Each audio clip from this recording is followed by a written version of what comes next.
s'est lancé un défi un peu fou. Une Auboise de 37 ans compte courir 2 marathons en une journée et pendant 12 jours. Alors ne vous précipitez pas sur votre calculette, on l'a fait pour vous.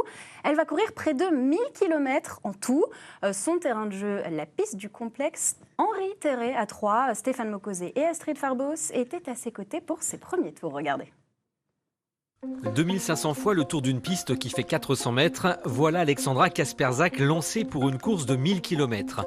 Partie mercredi matin, elle a prévu de suivre un programme bien précis que seule une pluie trop présente pourrait troubler. Mes 1000 km, je coupais en petites parties pendant 12 jours. 11 jours, j'aimerais bien, si mes temps me permettent, courir 87 km par jour. Le dernier jour, dimanche 30 juin, 43 km. La course à pied, Alexandra s'y est mise un peu par hasard. Une envie tombée du ciel il y a 10 ans lors d'une marche soutenue sur les chemins de Compostelle. Un premier marathon en avril 2014 et depuis, un enchaînement de kilomètres et de défis jusqu'à celui du jour. Alexandra, vous en êtes où au niveau de la distance ? Allez, environ 36 et demi. Alexandra avance doucement mais sûrement. Elle est loin de son record de 3h30 pour un marathon. Mais pour aller loin, il faut ménager sa monture et la nourrir aussi. J'ai des cacahuètes, des cerises, des barres aux céréales.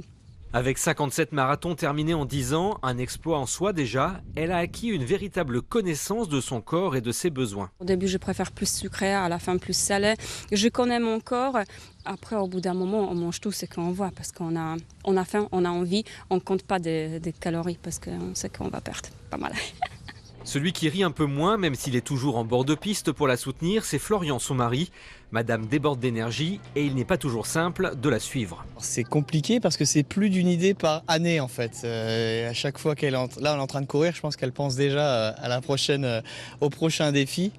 C'est une préparation pour un autre grand défi puisqu'elle souhaite traverser la France. Ça fait 7 ans qu'elle y pense, qu'elle a ça dans la tête. Perpignan-Dunkerque en 2025, un bon millier de kilomètres, mais avec le dénivelé en plus. La preuve qu'Alexandra Kasperzak en a encore sous la semelle.